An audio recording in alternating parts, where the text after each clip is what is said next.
Director of the Center for Energy Studies. We're going on with our regular roundtables about energy and construction and communal housing. We are starting a series of roundtables for energy savings and energy security of Ukraine. Today we will be talking about tariffs, which is a very topical question for the population of Ukraine. The tariffs are rising, and of course people have to be explained why it is impossible without this rise. We'll try to talk about what is the price, what is tariff, and we will try to clarify this with the following expert: Nataliya Kravchenko, Deputy Head of the Department of Economy of Life Support Systems at the Ministry of Regional Development; Yevhen Magliovany, Deputy Director of the Department of Heat Delivery Tariff Policy of the National Commission, which regulates public utilities; Vasylyev, Head of the Chief Department of Price Policy in the Kyiv State City Administration. No, I'm sorry. He is Deputy Head on Economy and Investment. I am Director of the Investment Policy and Regulation and Technical Policy of the National Commission. Investment, technical policy, and the regulation of relations. All right. Svyatoslav Pavliuk, key expert of the head of the EU initiative Covenant of Mayors East. As always, we'll start our communication with a presentation from this Energy Research Center. Vadim Glamazdin will present it, his deputy director. Yes, really, recently there's been a lot of talk about tariffs, whether it is feasible to raise them,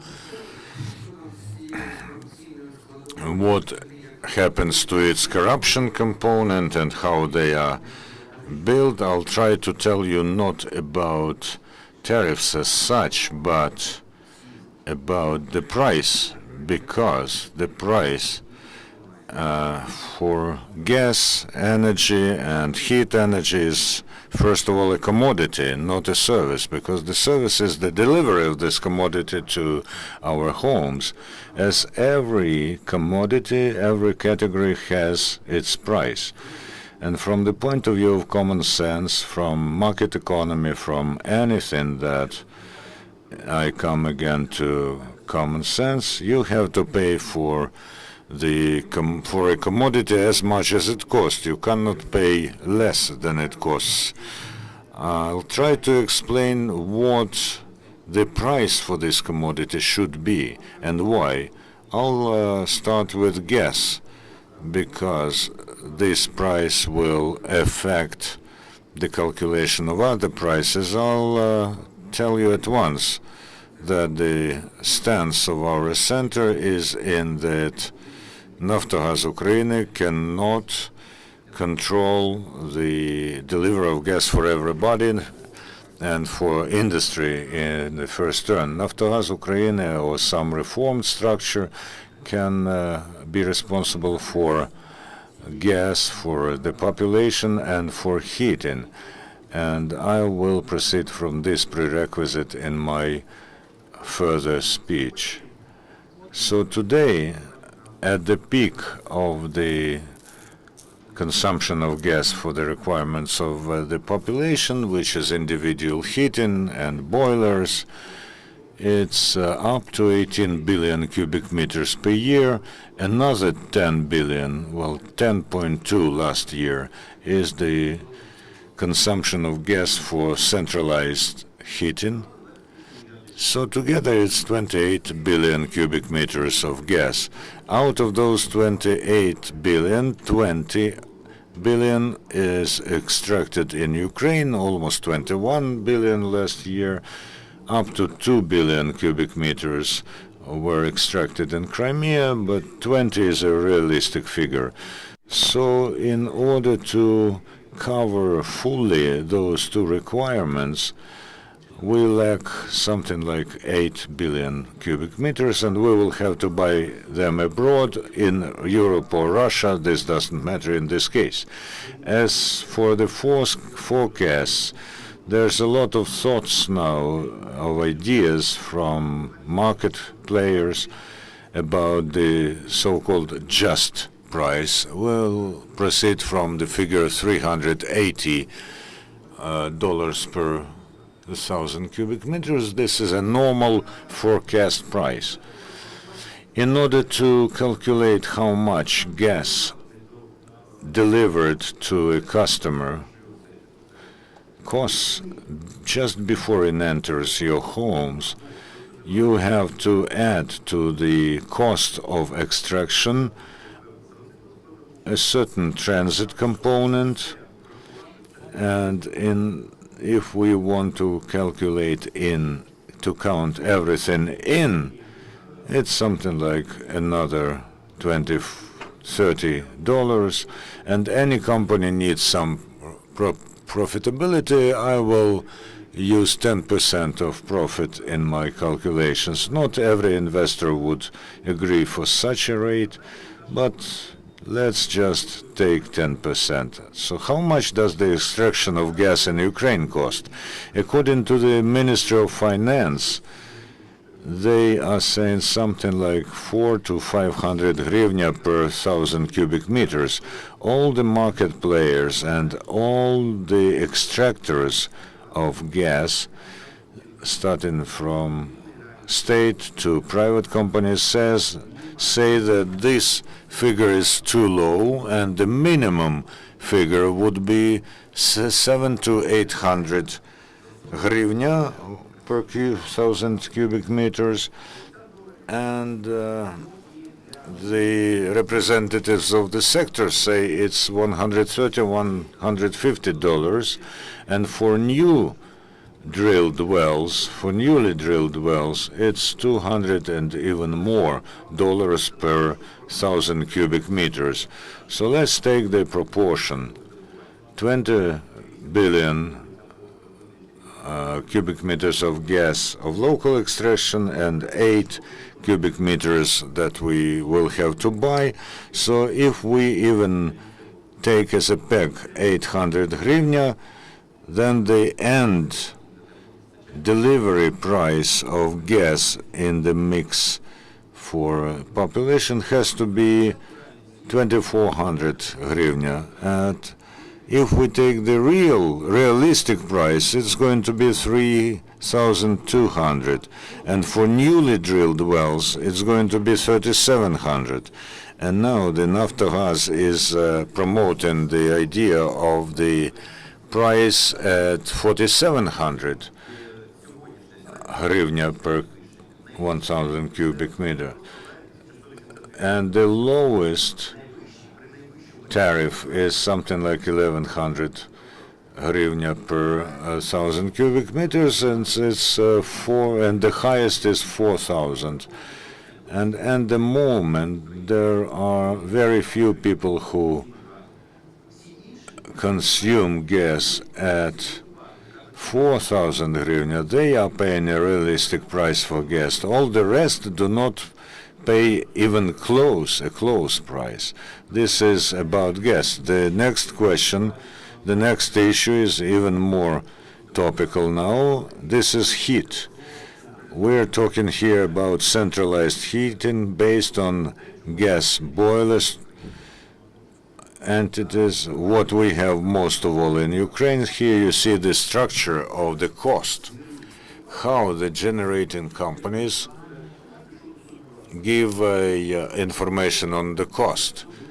We've done quite a research in many regions of the country, and I can tell you that this structure at the moment does correspond to an extent to a just structure of costs around the country, but let's calculate how much heat should cost as a commodity delivered to your home.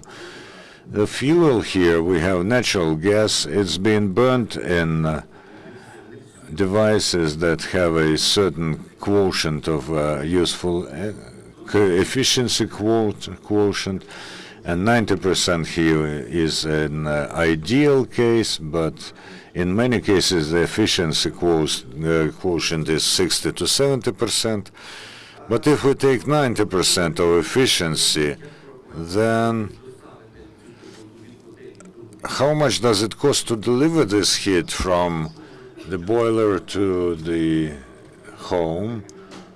What can the companies also pay apart from heating and delivering? It's something like 10% in the structure of cost, plus salaries is 15%, other expenditures is fuel, repairs of offices, another 5%, and the profitability at the same rate of 10%. Then we say that we take a certain price for gas and try to calculate how much a heat should cost. So if we take today's acting power for active price of gas, about 1,200. So the heat should cost 250 hryvnia for gigacalorie, while in Kyiv it was 169, and even after it became more costly, there are some regions where it is cheaper, like 251. Let's take the price for gas. The lowest realistic price for gas is 2,400. At this price, the gigacalorie should cost 425 hryvnia, and you see the level of tariffs now. The third issue is electricity. Here the question is more complicated. We have a slogan in the country that we have a lot of cheap nuclear stations that produce cheap energy, and that's why if we use this energy for the population, it has to be cheap. So here you see the schedule of the consumption of electricity in the energy system of Ukraine, where we have two types of loads. One is basic loading, which is provided by systems that work around the clock at enterprises, at some water pipelines, in some budget-financed organizations, and there's the so-called maneuverable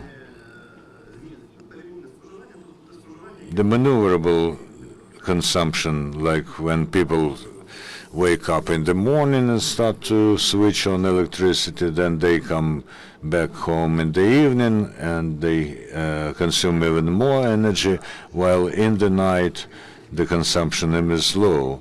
Let's remember that electricity is the commodity that is being consumed right when it is produced.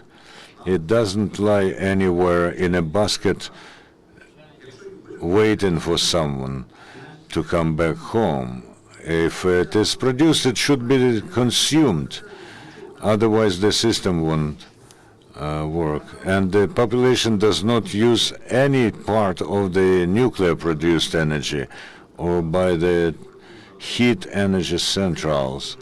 The population consumes the energy produced by coal energy electric stations. Whatever we may think about this, this is a physical fact of the system.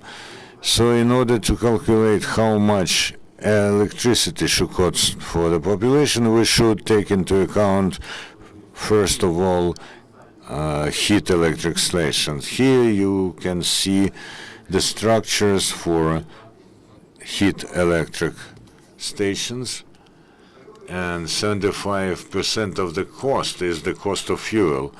So coming out from the structure of cost and from the fact that on average for 1 ton of coal you can produce 2 megawatt of energy, out of those production costs we can calculate how much electricity as a commodity costs. If we assume that there is an opportunity to get coal at 500 hryvnia per ton, and this is the price at which they buy coal from state-owned mines, and this is rather quality, of high quality. Even if we take this into account, the price for electricity should be 48 kopecks per kilowatt hour. If we take enterprises, then you see it's from 61 to 96 kopecks per kilowatt hour. And the tariffs, after they've been raised, you can see in the bottom. Only those among people who use more than 800 kilowatt hours per month, and that's 1%, 2% through Ukraine, they pay the full price for electricity. All the rest of tariffs they are lower than the lowest, not realistic tariff of 40 kopecks. So this is, I outlined not quite a detailed, but quite absolutely ground information, and how much this commodity costs. Now this commodity, we have to deliver it to you. We have to maintain networks, electric or heat. We have to administer that. We have to maintain networks in buildings. They're not people who live there. There are cooperatives or housing committees or SBB. So a tariff, why it should be higher than the price? Because we lose it. So there are losses in the networks and some cost for administration, for maintenance, additional costs, and from the point of view of normal economic and common sense, the tariff must be higher than prices that I named for you. And the situation looks in this way. In Europe, on the right,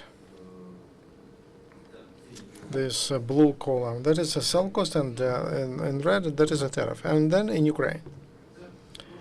So it's average, but this is the way it looks. All our tariffs are lower. Can it happen? It can happen only in one case. If there is some source of that can compensate the difference between sell cost and tariff, and plus a little bit for the build-it of generation companies and suppliers. In Ukraine, we don't have such a source, unfortunately, in Ukraine. The budget doesn't pay anything, and it's not for the first year. The industry, in which there are cross-subsidies from industries, and tariffs are much higher, but the majority of that industry is shrinking. So Ukraine doesn't have sources to support the situation when the tariff is lower than the self-cost. That's why, whether we want it or not, tariffs must grow. To which extent and how average Ukrainian will they feel that? Will they see that on their bills? We'll discuss this issue with the experts. But in general, as to what is possible to save for population, in fact, in real life, not everything is that as bad. It does mean that tariffs grow and everybody will start to pay 10 times more, because there are a lot of ways of saving, normal everyday saving for every one of us, and it will. And then in the end of the month, your bill will not be high even if the tariffs grow. The easiest, like heating, insulation, energy-saving equipment, from my personal life. In one of my apartment, 2 rooms apartment, I replaced all lamps, common lamps, to gas, energy bulbs, and so I save about 150 kilowatts per month just on electricity, on bulbs. Electric light bulbs. And the second point is replacement of meters and installment of them, because of tariffs, and it has a lot of components in addition to the self-cost. For you not to overpay somebody's use, and for somebody else, for you not to overpay for illegal use. If there is a meter in your house for heat, for gas, for water, for electricity, and also in your apartment, then you will not pay anything extra. You don't have such a meter, especially for heat. If you don't have a meter, you pay according to like average, and you overpay a lot about electricity. If you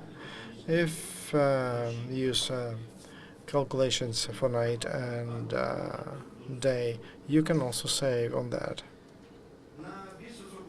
On the high level, on the level of generation, is switching to local cheap fuel, replacement of gas boilers to torf boilers, to cold alternative electricity, where networks can stand it for electric heating, or somewhere you can install photo elements to receive some energy, not from the network, but from the sun. And my colleagues will speak about that. I will not draw your attention to that. In addition to that, there's a need to build normal system of protection, support of poor people. In European Union, there is such a notion as fuel poverty. All those who pay for energy sources more than 10% of their income for their household, they belong to this category. There are different ways and different countries how to compensate or how to support these groups of people. In our opinion, the best way, the smartest, is an American approach, when those who belong to that category, they are provided with subsidies and like a minimum to pay for that, to cover that. There is a social minimum of consumption, like 150 kilowatts, and his money, and it's up to you how you spend that money. You can you can buy vodka for that, but if you don't pay, no, you will not receive it. But if you pay for electricity, you will have light in your house. So this is what I wanted to tell you as an introduction, and I believe that our experts, those who decide on tariffs, prices, and those who work on the issues of energy saving, they will tell you in details what will happen to the tariffs, how they will change, and what to do. Thank you. Thank you, Vadim.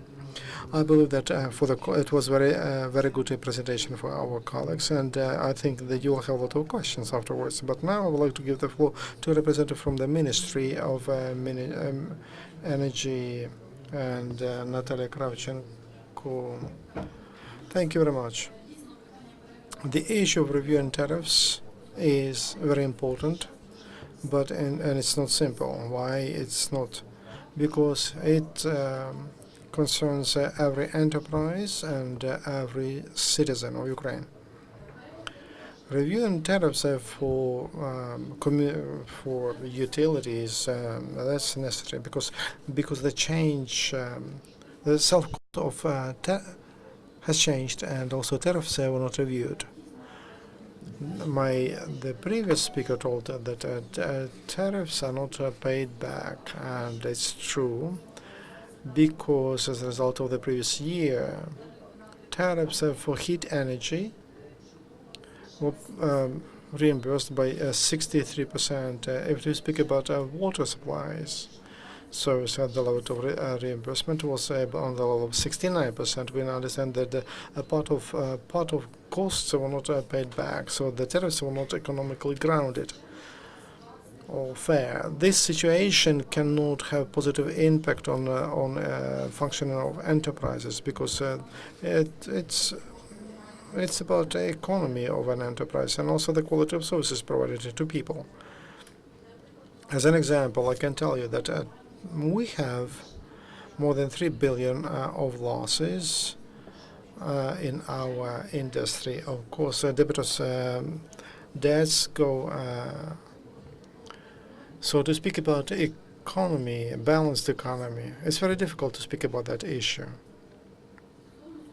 As to the structure of tariffs, for utilities, I will speak about heat and water. It depends on the cost of energy. So if it's heat energy, that is the cost of gas. If it's we speak about water, then it's about cost of electric energy.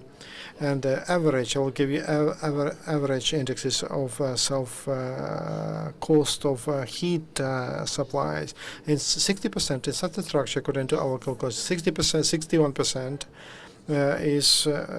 Depends on gas, natural gas, on 8% on energy, payment for work 18%, and other operational costs make 13%. If this service if it's water supply service, then energy makes 27% in the structure of the tariff, and that job payment for job 35%. Material expenditures 24%, and other operational costs 7%, and amortization 7%. That's why if we don't, we have not reviewed tariffs for long. That's why we have to take unpopular measures as a reviewing of tariffs. But reviewing of tariffs should be balanced, and it should meet the requirements of the legislation we have. What do I mean?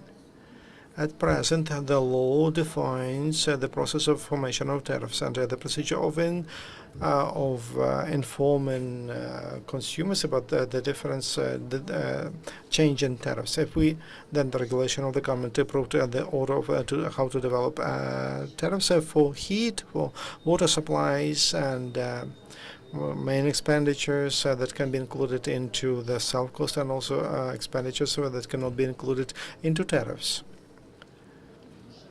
It's very important to those who develop tariffs and those who review. They should think about tariffs for utilities. I want to mention also that informing consumers is very important. Informing about the changes of tariffs and the structure of tariffs, because we see that people complain that they don't know what they are paying for. So it's very important to inform people on the structure of tariffs, and it's important to inform what they pay for every month when they pay for utility bills. Also, we made some calculations, and it's like a growth of cost of payment for apartments in average. After these tariffs will go up, we take average statistical data, and if it's a one-room apartment and which one consumer lives, one person, then on average the payment will be 405 hryvnia. It's a two-rooms apartment, and with 3 people, the payment will be 817 hryvnia. If it's 3 rooms apartment, then the cost for maintenance of that apartment is more than 1,000 hryvnia. According to our calculations, 1,073 hryvnia. This is 3 rooms apartment with 4 people. Of course, this is like our calculations, and average indexes. Everything depends on the square meters of that apartment, how big that apartment is, and how many people live there. Under conditions, when we review our tariffs, it's important. The social welfare is very important. The government pays a lot of attention to that issue, and there is a program of social subsidies which we had for our consumers. This year, there is a regulation of the government, and there will be a new way of state assistance. That is about compensation. That regulation 83 from the April 5, and now the issue of social support is very important, and in the framework of raising tariffs, it should play a very important role, because we have people who cannot afford to pay for utilities. They should have a chance to use this assistance, and the state should help that. Those who can cover those costs, they should pay, and they should they should pay according to those tariffs which are established by responsible agency. The ministry cooperates with the Ministry of Social Policy, which is responsible for the issue of social welfare, and we improve mechanism of benefits and subsidies, and also we improve this compensation as a tool, compensation to cover utilities. Thank you very much. This is what I wanted to tell. Thank you very much, Natalia. As far as your comment about the importance of information is concerned, that's what we are doing now, and we hope that customers will know more, including due to our roundtables. And now the word goes to Yevhen Magliovany, and his position is Director of the Department of Regulation of Relations and Investment Policy in the sphere of heat delivery from the National Commission on the Regulation of Energy Sphere. Good afternoon. I want to continue the ideas that were presented here. Maybe in some cases I'll provide more specific information, maybe broader information. Wanted to tell you, first of all, that before the investment department, I was deputy head of Department of Tariff Policy in heat delivery, so I am aware of, I have the information on both sides of the story, including those who applied for a license, which criteria they used in order to set the tariffs. We have a rather good regulatory basis that allows us to calculate the tariffs for heat energy. Resolution of the Cabinet of Ministers 869 that sets the order of the formation of tariffs for heat, for sewage, for water, and centralized heating. At the moment, apart from these documents, we have a huge number of other documents that pertain to the energy formation and consumption. First of all, our heat delivering sector is energy consuming. If we compare it to Western countries, then the difference is about 5% of the efficiency quotient. So if Western companies have up to 92% of efficiency, our companies can boast of 88, which is the best result probably. Kyiv we don't take into account. In Kyiv, there's one of the highest quality efficiency quotient, up to 92-93%. On the one hand, that's because half of the heat energy in Kyiv is being produced at heat electric stations, and many boiler rooms have good boilers. Up to 86% is the efficiency quotient at our enterprises that we control. So on one hand, we have a rather complicated situation in gas sphere because Ukraine was sitting on the gas syringe for quite some time, and alternative fuels and alternative kinds of energy have not developed in our country. So up to 90% of heat energy, if we are talking about usual boiler rooms is being produced from gas, and now the situation with gas is rather complicated. We looked into options of quickly switching to alternative fuels, but so far the only thing that's been done is that they lowered the limits for the consumption of gas for all the enterprises of Teplocommunenерgo up to 30%. You know, we have to be ready for the situation when the social norms of consumption of those services can theoretically be worsened, and even the recommended temperature for dwelling spaces may be lowered.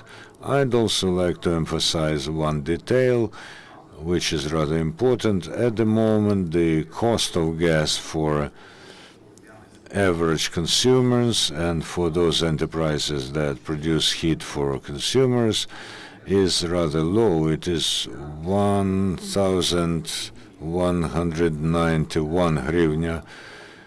And if we compare this to other kinds of fuel, it's important, it's useful to measure this in the so-called conditional fuel, the cost of which in gas, for instance, is 948 hryvnia per ton.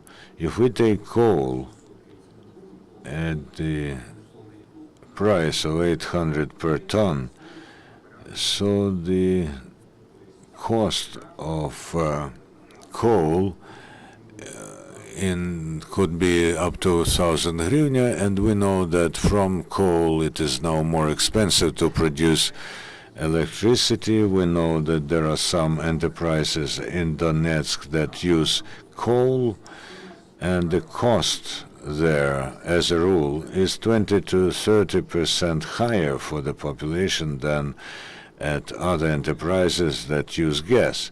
Besides, gas, why is it good and why everybody wants to use it? Because it is very convenient and easy to use gas. The boiler has a very good ecological indexes, and also the efficiency quotient is good. And for instance, these are technical peculiarities and specifications that we cannot avoid, because you cannot burn a solid fuel so efficiently. And this also pertains to biomass and other things. It is an axiom that it is much harder to burn a solid fuel. Now, coming back to the topic why the tariffs were raised, in 2010 there was a immediate raise of the cost of gas for population, which was caused by political movements. Russia raised the cost of gas, and this delta has also gone sharply higher in our country, both for consumers and then the prices of Teplocommunenерgo.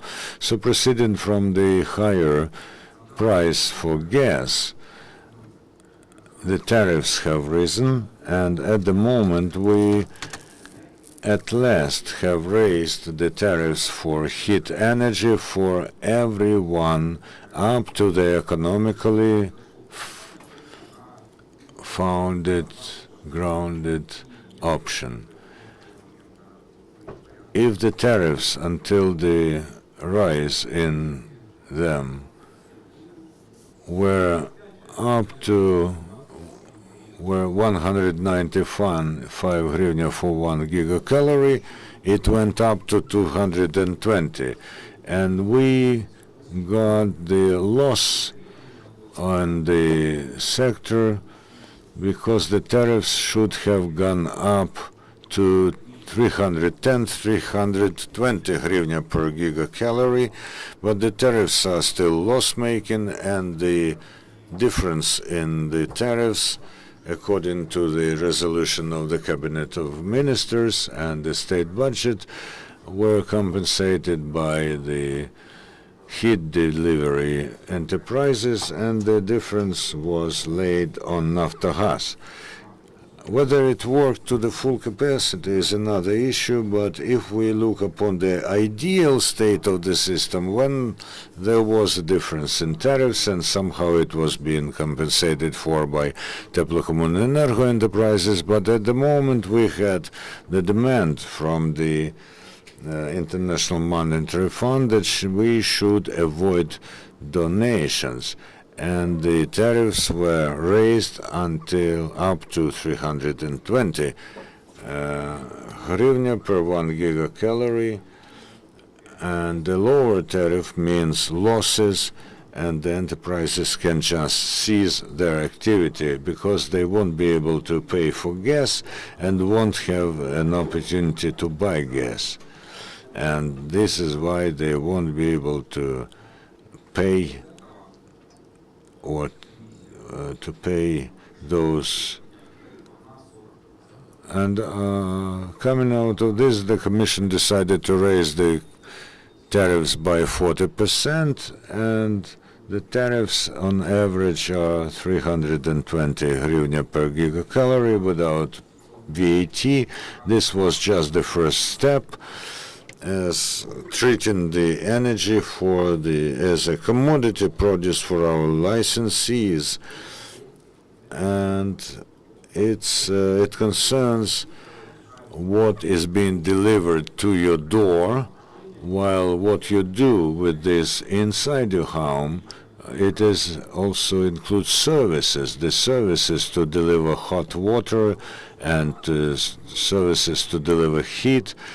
Previously, the bodies of local self-government were defining the tariffs for these services, but because the activity of local self-government to a great extent depends on political factor, the decision was made at the level of the parliament to transfer the authority to establish tariffs for heating and hot water, where they were transferred to the central regulator, to the National Commission. This is a forced measure, because this is not just the adjacent market. We have a commission that licenses and regulates the transportation, and we cannot go away from this because monopoly is monopoly in the United States, where there's the most market-like economy, and the production and delivery of heat energy is also to be licensed and regulated. So within the home, well, you can, of course, call this a competitive market. In any case, when you get heat energy in your home, you can very well define how much any service will cost and how the delta will cost. I mean, the difference that is being put into the price for consumers. At this stage, it was adopted on the level of the parliament, and the authority was transferred to the National Commission, who drew the system of calculations. We have worked upon and devised the payments for 101 enterprises that are delivering these services to the population. Before the heating period starts, we will establish for any licensee the economically grounded tariffs for the services of centralized heating and hot water supply. Have in mind that the tariff for gas-produced energy is $320 a hryvnia, then this delta is up to 10 to 15 hryvnia per gigacalorie. I think this is all the information that I wanted to share. Thank you, Yevhen, for an interesting report, and a rather understandable one, but I think that there will be a lot of questions about the formation of this tariff. And now I give the floor to Mr. Vasylyev, who is the representative of local self-government in Kyiv, deputy head of the Department of Investment in Kyiv State Administration. Thank you. In life, it happens that somebody does something very important, but on the level of local self-governments, you have to deal with all basic issues. Yes, powers as to tariffs for utilities, public utilities from local self-governments, that moved to the national regulator. And we have to only to set tariffs for maintenance of buildings and territories and for every building. And in terms of heat energy, and we give licenses. We give to those enterprises who produce up to 20 gigacalories of heat energy, or who supply up to 8,000 of heat energy. Those get licenses from us, and we give them tariffs. And nobody knows how many of such enterprises are in Kyiv. We don't know. The main part of supplying heat energy in Kyiv, production and supplying, that is Kyivenergo company and Euro Reconstruction. Those are two enterprises who cover, judging by everything, like 90% of consumers in Kyiv. They have their tariffs, and those companies.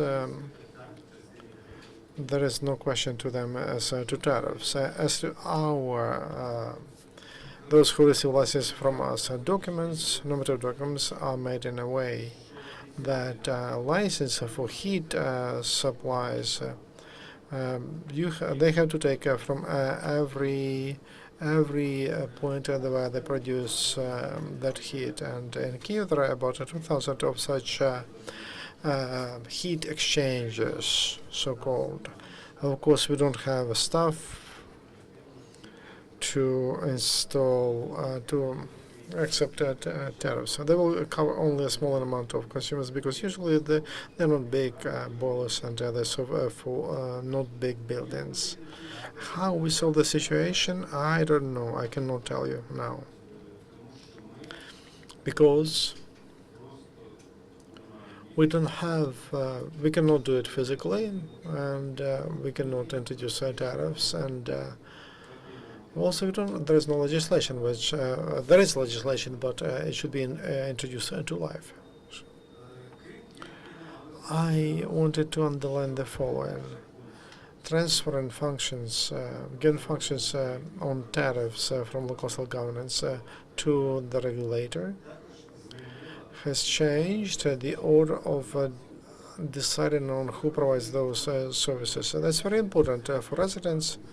If we take Kyiv, and that is a very important issue, because earlier service providers, they were housing organizations, housing committees. We went to them when the water was cold, when heat was not working, etc. Now, according to the law, a service provider is an organization that provides heat or water. So producers of water in Kyiv, with cold water, it's easier. That is a Kyiv Water Canal. As to heat providers, the situation is worse, because for many consumers, heat supplies, there is Kyivenergo, and they have their boilers, and if not, they don't belong to Kyivenergo. We have the situation like I described to you, and that owner and who's responsible for that organization who uses that boiler, they should come to us. They should get a license. Only then they could get a tariff, and they could are supposed to provide materials, and only then that organization is a provider of services. We have a paradox here, that owners must get a license to provide heat energy, because according to the law, only heat suppliers are service providers, but they will have no agreement on supplying heat energy. It's a paradox. So it's a heat provider, but an agreement, a contract. They will not have a contract for heat supplies. That's they will have an agreement with consumers for supplying hot water and for central heating. That's a little bit different than heat energy. So this is the situation we have at present. I wanted also to draw your attention that this scheme, there are many ways how you can simplify it, and then will not have such problems in relations between big or small producers of heat energy, source providers, and consumers. We have a lot of requests. We receive a lot of requests, and about the structure of tariffs, why they went up, and thank God it's not our issue. But I predict that the social people will not be happy when the heating season begins, because in Kyiv now, as you know, we don't, in many districts, they don't have hot water, no heating, and they don't receive bills. So consumers didn't feel that growth of tariffs. I wanted to clarify some numbers, and Nataliya, mentioned average in Ukraine. I will give you average in Kyiv. Those who live in one-room apartments in Kyiv, so 31 square meters, and for one person live. So today, the payment is 290 hryvnia average. That's what they pay. After new tariffs, it will be in the summer 260, even cheaper. But in winter it will be 550 hryvnia. So for 6 months they will pay 260. Then 6 months 550. Two rooms apartment, 46 meters, and 3 people live in. Today they pay 571 hryvnia. In the summer it will be 622 hryvnia. In winter it will be 1048 hryvnia. 3 rooms apartment, 66 square meters with 4 people. Today they pay 803 hryvnia. In the summer they will pay 861 hryvnia, and in winter 1,471 hryvnia. These are the payments. These payments will be in Kyiv. This what people will pay in Kyiv. In my opinion, such growth of payment for public utilities, and that includes average consumption of electric energy and gas. If you have a gas stove, so this is the full payment for all public utilities. Such payment is not critical for Kyiv. Why? In April, I have last data. Average salary was 5,382 hryvnia. This is what officially statistic bodies tell us, and there are higher salaries, there are low salaries, but this is average. So that's why these payments that I named to you, that will be from 5% to up to 27% from average for one working person in Kyiv. But I wanted to underline that the government, together with subsidies and mechanism of protection in the country, they introduced compensations tied to to salary minimum. So there are some mechanism. Kyivites have some law obedient. Where it happens that one person leaves, but 5 or 6 are registered. They will have to pay when they receive subsidies. They will have to pay for that. In Kyiv, for example, there are lonely residents, or like 2 people are there. They live in an apartment of 150 meters or 200 meters, and subsidies will be given. Compensation will be given for some like average. So then they will have to pay the full tariff. That will be painful. Not everybody would like that, but this is a fact of life. And I would like to draw your attention to the following. We understand problems with gas, and we have now, and we will have them during the heating period, winter period. And in the city, I lived for many years in the city. I don't remember such a situation as before, as to energy saving. Nobody did it before. Now there's a lot of windows are replaced, and insulation, and a lot of work is done to review electric switches, and how energy connects to buildings. And so we expect that at the beginning of the heating period, for electric lines, then there could be peaks, and we prepare for that, and to replace wires. No problems with gas, and they should to us tariffs and components of the tariffs. Me as a consumer, as someone who lives here in Kyiv, it's not clear to me why it is so. Minimal tariff for electric energy, 24 kopecks for the main people. I think 32 kopecks. But if we introduce electric heating, then it will be 1 hryvnia 34, because the consumption will be more than 800. So it's like a prohibition. That's an obstacle which will not allow to introduce in this case to move some buildings to electric heating. Though, if we install boilers and if we use them during night time, we can save heat energy. But our system, this is the system of tariffs we have, and so this is not efficient. These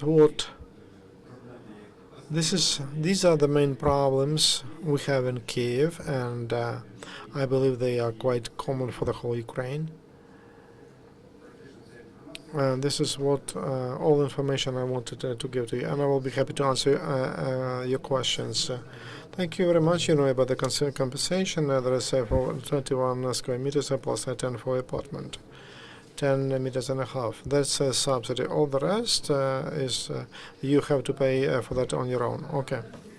Now I would like to give the floor to Mr. Pavliuk, and he's the key expert of head of EU initiative, and he will speak about the tariffs and also about energy and what we can do and what are the potentials. Thank you. My colleagues, from what I wanted to tell you, they told you a lot. That's why I will have to improvise, and I would like to draw your attention to some bad news, and they have not mentioned until now tariffs for gas that were on the display. That is for population level 4,011, but tariff for budget institutions, for kindergartens, for hospitals and everything, schools, for example, office buildings, they use gas, and they pay 6,260. That's from April, so that price will be higher. So we create the situation when de facto the cost of 1 gigacalorie on the market average in the country, not only in Kyiv, is about 920, 940, but for the population we sell to the population for 312. But the difference between 900 and 300, that is a subsidy of the state from the state budget. So that gap between price and tariff, that's that subsidy.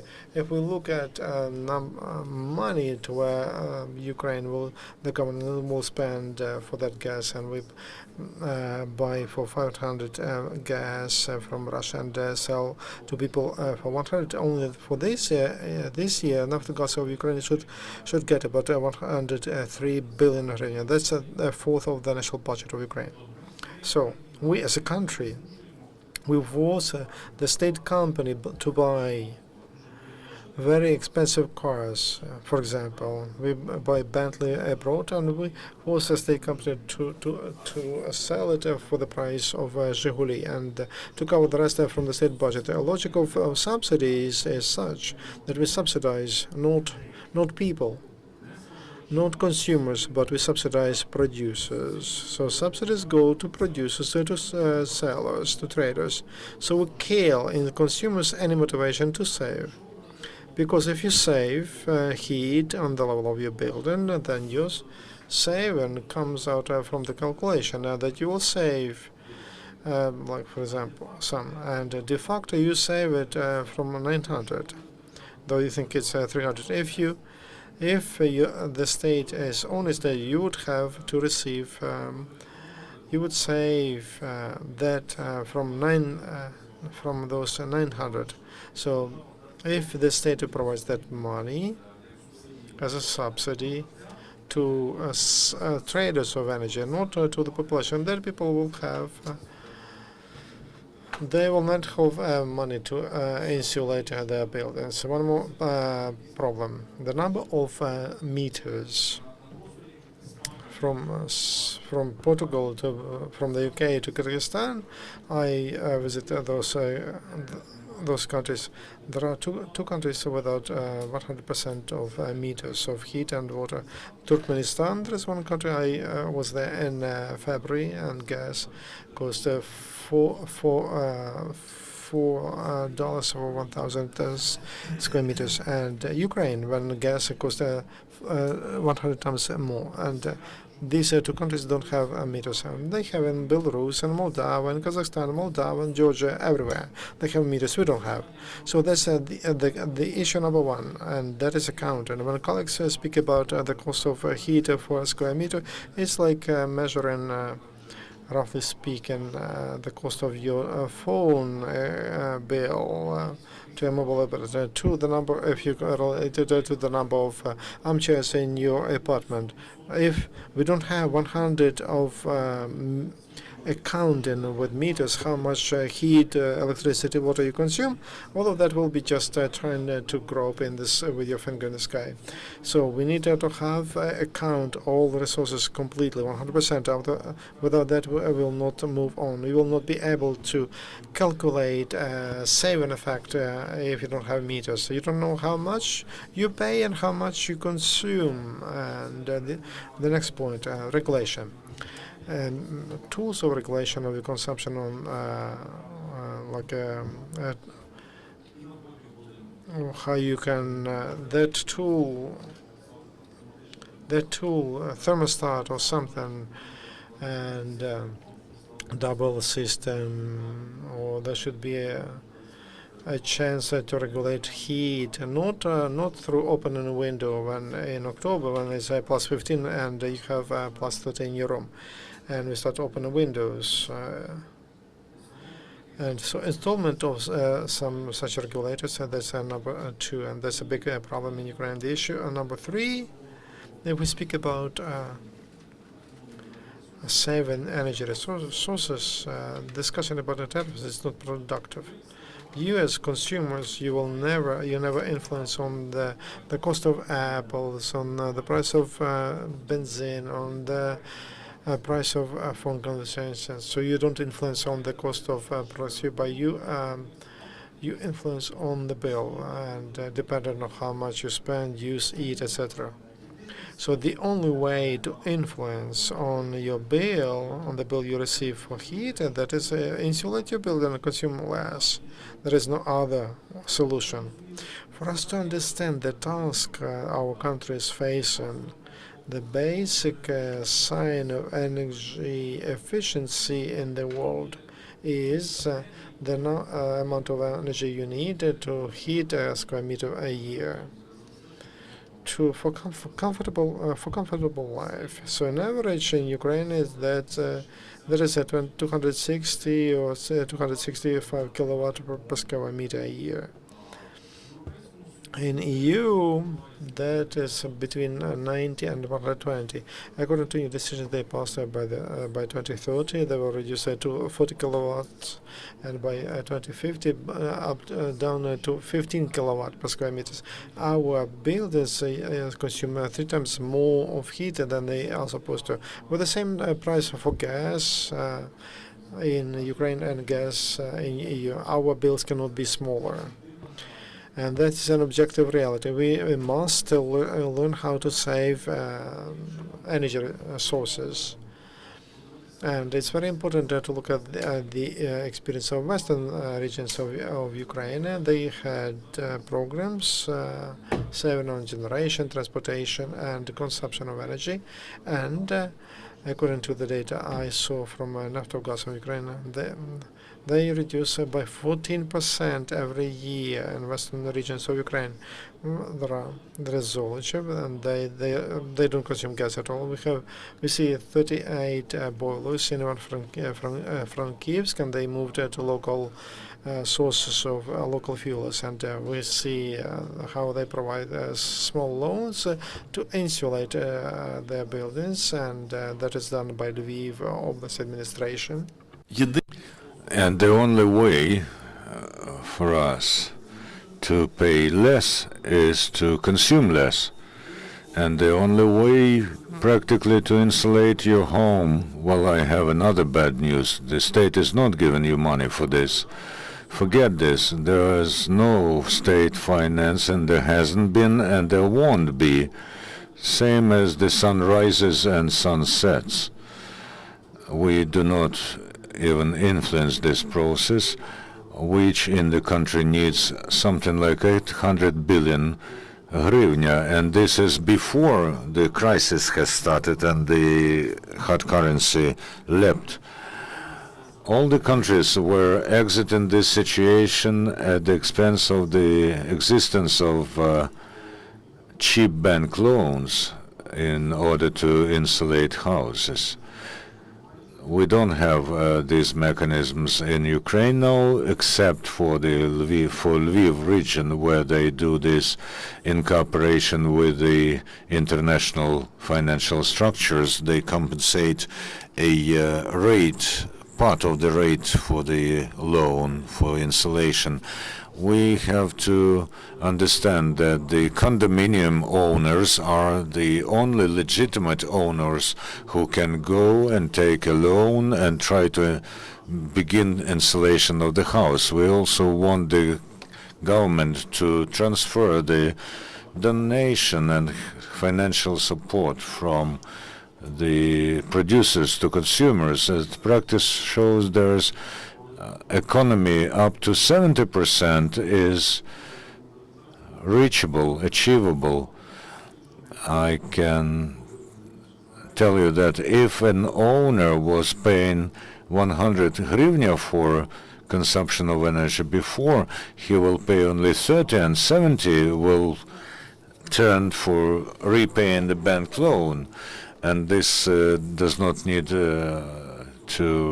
This does not lead to any increase in his spendings. Our government does not produce gas, does not produce heat.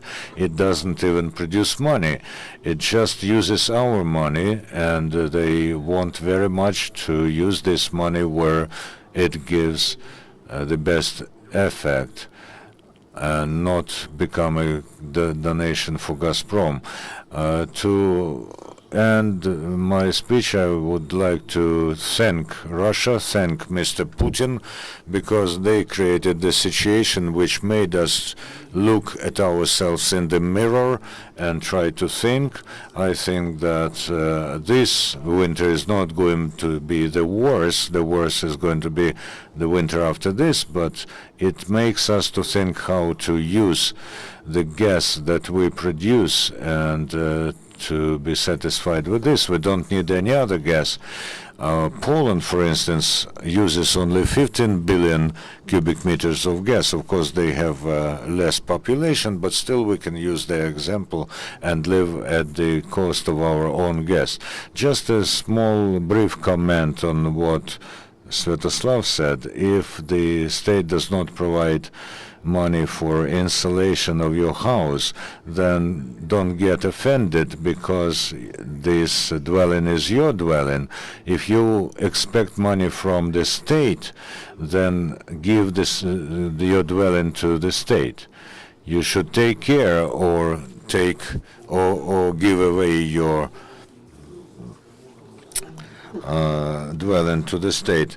The Covenant of Mayors that I represent is a European initiative, and we say that there are 83 towns and cities in Ukraine that are developing their own plans of energy development, and there's a lot of examples how those cities are solving the problems of their energy development, and we can show you quite a lot of examples when they overcome difficult situation. I was in Estonia and Finland, and sometimes it surprises me why we in Ukraine think that we are clever, but our bicycle is always with square wheels. For instance, over the last year and over the first 6 months of this year, while supporting financially the producers in Kyiv, several billion hryvnia were channeled to heat-producing enterprises. This is a huge amount of money. And I am not quite in agreement with the idea that the state has to stand back from the installation. Why in Estonia people who woke in the morning became owners of their flats? And the state told them, you are owners of your flats, you got your houses from the Soviet power, and they cost nothing according to Western standards. If you want to modernize them, take loans, and I, the state, will pay for your rate. I was in several houses where, not every Kyiv investment house can be compared to them. Those are reconstructed, restored, our 9-storied buildings. Yes, they took loans for 20 years, and the state paid back their rate, and they paid back only the bodies of their loans. In Kyiv, I tell you that the money that we paid to heat-producing entities, we could so much do as far as insulation is concerned that we would be in clover. Another point is Finland. As a rule in Ukraine, there's always a period of grief when the heating season starts. Natalia will confirm that they send reports to the ministry how they are preparing for the heating season, why they should get prepared. Finland is a northern country. They've got many more problems compared to us. They do not have the notion of heating season. The heating is always available, and the residents decide themselves whether they switch it on or not, whether they make it warmer or colder. Why is this so? Because every house has the individual heat point, and it is owned by the residents of this house, and they determine themselves how they heat themselves, how they warm themselves. what temperature they should stick to. As a rule, most of the heating points in Ukraine and in Kyiv, of course, belong to heat delivery organizations, and they, of course, are interested in selling as much heat energy as possible. This is their business. If I or you were in their shoes, we would be selling as much as possible too, and no one will do anything to me. I will sign 100 of energy-saving projects, but I still will be selling as much as possible. This is my task as a businessman. You should delineate those processes, and until this is done, we won't be able to talk about normal energy saving. Another example, in Kyiv, how many times heads of state district administrations were telling us there's a house with 100 or so flats and there's no meter there for heating. And our rule says that if you install a meter, then you have to take payment from the residents according to this meter. But when we installed the meter, there were cases when the heat consumption became lesser, 2- or 3-fold.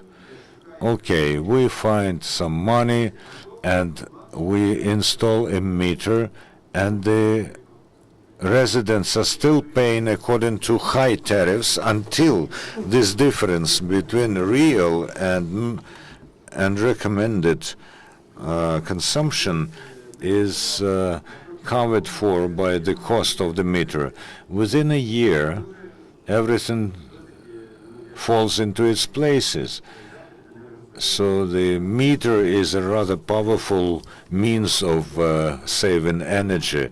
There's a lot of normal mechanisms under your feet that would allow to leave this gas syringe and to normally live and work in the future. Thank you, colleagues. I think that you have already a lot of answers, but okay, please introduce yourselves, take the mic, and we have the... my question goes to everybody. Maybe Mr. Yevhen will answer us. Whom the Ukrainians should pay for the checking up of the meters? Because at the moment, the matter is that Kyivenergo is checking the meters, and as a result, people pay 60 kopecks per cubic meter of water just for checking up the meters.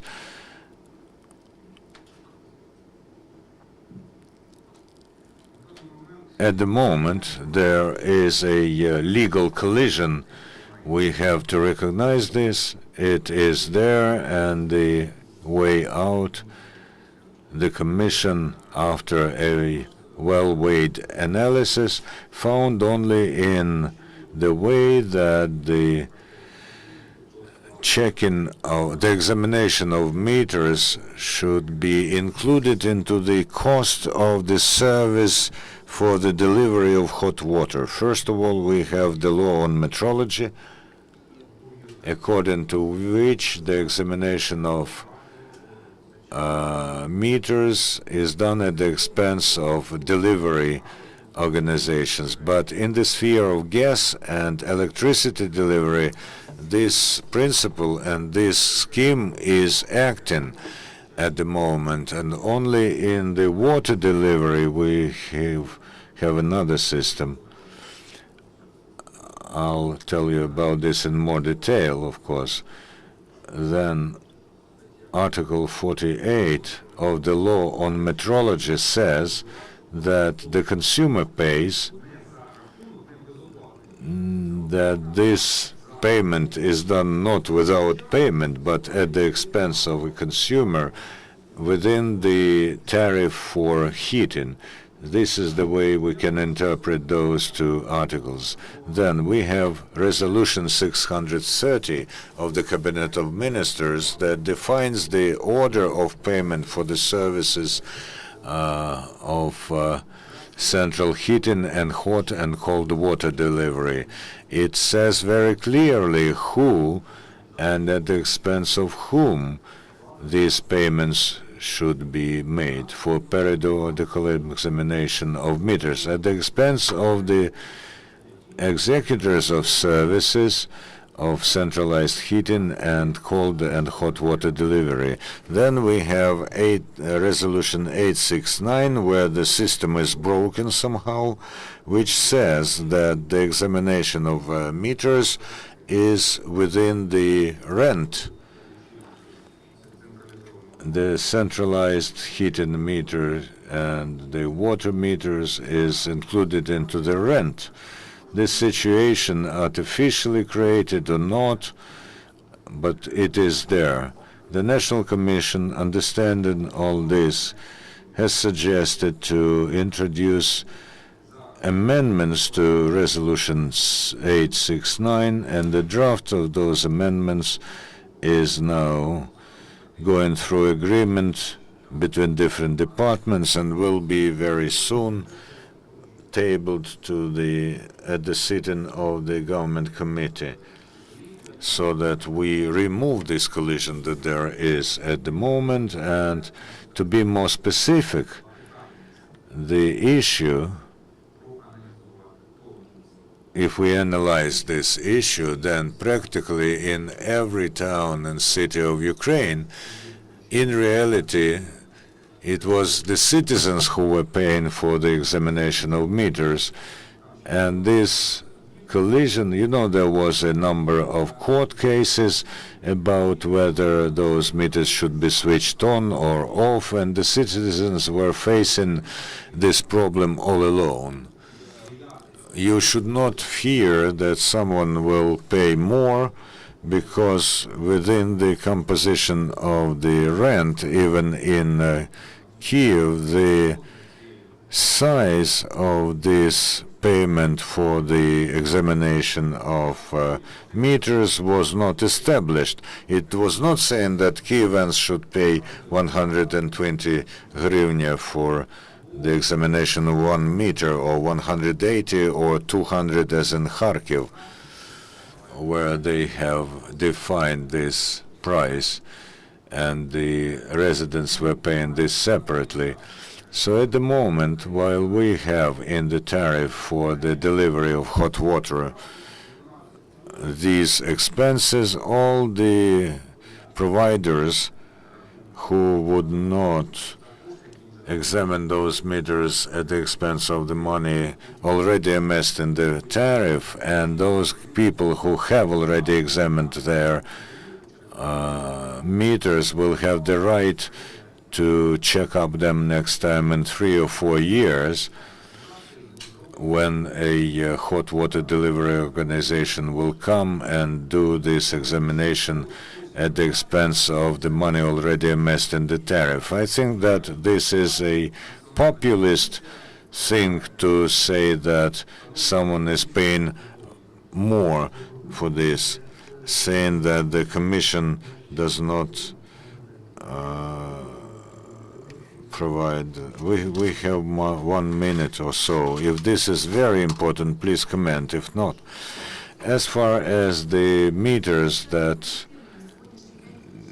need periodical examination, we have now the objective character, because it says that only those means of metering have to be checked that are the property of the delivery organization. As far as local meters are concerned, they have to be paid for only if they pertain to the internal redistribution of water. It also says that it should be paid over the payment size in dependence of the number of meters that a consumer has. So we have to very objectively approach this issue as far as communal services are concerned. And the last question, just a small, brief comment. I want not to agree with Mr. Yastrubinsky, and then I'll ask the question. Just half a second. We cannot copy the experience of Estonia or Finland. In 1991, we chose the model, the most complicated model of privatization, when people became co-owners of the property. We cannot talk about any automated condominium creation because we had a baby girl born while they had a baby boy born. Of course, a consumer should be the first person who should save, and because there's consumption and all production and then delivery, but even people suddenly have the money at the moment. Private owners would be able to do this, but this will be much more complicated than blocks of flats, because the owners who have not created condominiums won't be able to even decide to put their money together and install meters, not to talk about measures to save energy. However, the Ministry of Regional Development has been developing a draft about peculiarities of condominiums, which is to solve all these problems. So my question is, in relation to the new law, the condominiums will have even more problems, because while not having an opportunity to be producers or providers of services, they have to become hedgehogs if they have an individual hit point. So my question is to Mr. Yevhen Magliovany. What is the tariff composed of?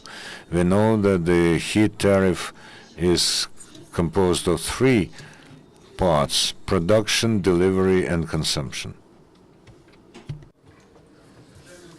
Supply of heat energy, that includes, that is that part of activity which is focused at realization of heat energy. That maintenance of supplier, if an enterprise is responsible for supplies, that includes heaters on their balance. If an enterprise only supply heat energy, then boilers they have on the balance also are responsible for supplying heat energy. Maintenance, energy, electricity for their work. Because recently we received an answer from National Naskomposlug, because that doesn't include services. If, I underline, if an organization, enterprise is responsible for supplies, then boilers could belong to their network, supply and network. If they just produce and supply and heat energy, like vertically integrated companies from generation to consumer, then such a company, then boilers, according to licenses, should belong to the activity. All boilers they have provided to them, they are included into the transportation network as well. For supplying heat energy, you need a table, a computer, and professionals who can make calculations for heat energy. Thank you, colleagues. The roundtable is over. You can come up to our experts, but remember that we will have